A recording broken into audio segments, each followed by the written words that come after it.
প্রধানমন্ত্রী হিসেবে মোদির নাম তো গোটা বিশ্বই জানে, এমনকি গোটা পৃথিবীতে নরেন্দ্র মোদির জনপ্রিয়তা সম্পর্কেও সকলেই জানেন। কিন্তু চেনেন কি মোদির ডান হাতকে?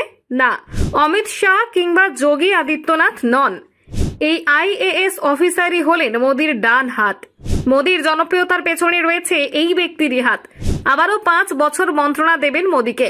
আসুন এই ভিডিওর মাধ্যমে আজ এমন একজনকে নিয়ে কথা বলবো যিনি একটু আড়ালে থাকতেই পছন্দ করেন। পুরো নাম প্রমোদ কুমার মিশ্র। জন্ম 1948 সালের 11 আগস্ট। জন্মস্থান ওড়িশার সম্বলপুর জেলা। 1972 সালে দিল্লি স্কুল অব ইকোনমিক্স থেকে অর্থনীতিতে এমএ করেন তিনি। উত্তীর্ণ হন প্রথম শ্রেণীতে। একজন যেন ভারতীয় জেমস বন্ড। প্রায়ই প্রচারের আলোয় আসেন। তার বিভিন্ন কীর্তি সংবাদ মাধ্যমের পাতায় জ্বলজ্বল করে। অন্যজন নিশ্চুপ, নিঃশব্দে নিজের কাজ করে চলেন। তেমনভাবে সাধারণ মানুষের কাছে পরিচিতও নন। কিন্তু দুজনেরই গুরুত্ব কোথাও গিয়ে তাদের এক সূত্রে বেঁধেছে। আর সূত্রধরের ভূমিকায় স্বয়ং প্রধানমন্ত্রী নরেন্দ্র মোদী। ওই দুজনের মধ্যে প্রথমজন হলেন অজিত ডোভাল এবং দ্বিতীয়জন পি.কে. মিশ্র। তৃতীয়বার ক্ষমতায় এসে ফের অজিত ডোভালকে জাতীয় নিরাপত্তা উপদেষ্টা হিসেবে নিয়োগ করেছেন মোদী। তেমনি ফের প্রধানমন্ত্রীর প্রধান সচিব হিসেবে নিযুক্ত হয়েছেন পি.কে. মিশ্র। কে এই পি.কে. মিশ্র? প্রধানমন্ত্রীর প্রধান সচিব হিসেবে তার ভূমিকাই বা কি, জেনে নিন খুঁটিনাটি। পি.কে. মিশ্র 1971 ব্যাচের আইএএস অফিসার, ওড়িশার বাসিন্দা। 75 বছর বয়সী এই বৃদ্ধ, যিনি কৃষি এবং অর্থনীতিতে তার শক্তি হিসেবে রয়েছেন।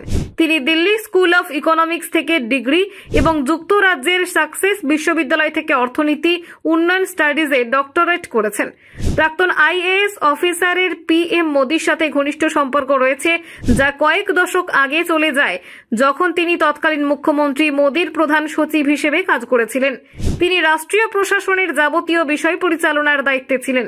2001 সালে কচ্ছ একটি বিপর্যয়কর ভূমিকম্পে আক্রান্ত হওয়ার পর মিশ্র একটি দুর্যোগ ব্যবস্থাপনা ব্যবস্থা তৈরি করে উজ্জ্বল হয়ে ওঠেন, যা গুজরাট রাজ্য দুর্যোগ ব্যবস্থাপনা হয়ে ওঠে। মিশ্র দুর্যোগ ব্যবস্থাপনা সংস্থাকে আরও গঠন করেছেন, যা তার দুর্যোগ পুনরুদ্ধার এবং ব্যবস্থাপনার জন্য বিভিন্ন পুরস্কার পেয়েছে। পরবর্তী বছরগুলিতে পি.কে. মিশ্র দুর্যোগ ব্যবস্থাপনায় তার কাজকে আরও এগিয়ে নিয়ে যান, যার পরিসমাপ্তি ঘটে the Kutch earthquake 2001, recollection lessons and insights বইটির লেখকের। 2019 সালে তিনি দুর্যোগ ব্যবস্থাপনা এবং দুর্যোগ ঝুঁকি হ্রাসের জন্য জাতিসংঘের একটি পুরস্কারে ভূষিত হন। বই লেখার পাশাপাশি মিশ্র কৃষি উন্নয়নের ওপর অসংখ্য গবেষণাপত্র লিখেছেন, যা বিভিন্ন জাতীয় ও আন্তর্জাতিক গবেষণা জার্নালে প্রকাশিত হয়েছে। 2004 সালে নির্বাচনের ঠিক আগে মিশ্র মুখ্যমন্ত্রীর কার্যালয় থেকে ডেপুটেশন ভূমিকায় বদলির অনুরোধ করেছিলেন। তার প্রথম কার্যভার ছিল স্বরাষ্ট্র মন্ত্রণালয়ের অতিরিক্ত সচিব হিসেবে। পরবর্তীকালে তিনি কৃষি সচিব হিসেবে নিযুক্ত হন, যেখানে তিনি জাতীয় কৃষি উন্নয়ন কর্মসূচি এবং জাতীয় খাদ্য নিরাপত্তা মিশনের মতো জাতীয় উদ্যোগে অগ্রণী ভূমিকা পালন করেন। মিশ্র 2008 সালে এই ভূমিকা থেকে অবসর নেন। আইএএস হিসাবে অবসর নেওয়ার পর 2013 সালে 65 বছর বয়সে অবসর নেওয়ার আগে মিশ্রকে গুজরাট ইলেকট্রিসিটি রেগুলেটরি কমিশনের চেয়ারম্যান হিসেবে মোদী নিযুক্ত করেছিলেন। 1 বছর পরে তিনি নতুন দিল্লি থেকে একটি কল পান, তাকে চাকরি করতে বলে।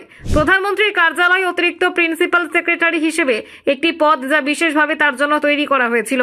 তিনি মানব সম্পদ ব্যবস্থাপনায় উদ্ভাবন এবং রূপান্তরমূলক পরিবর্তনের জন্য কৃতিত্বপূর্ণ এবং বিশেষ করে মন্ত্রিসভার অদবদল এবং পদ্ম পুরস্কার প্রাপ্তদের নির্বাচনের ক্ষেত্রে গুরুত্বপূর্ণ ভূমিকা পালন করেছেন। Bureau report, HPR news plus.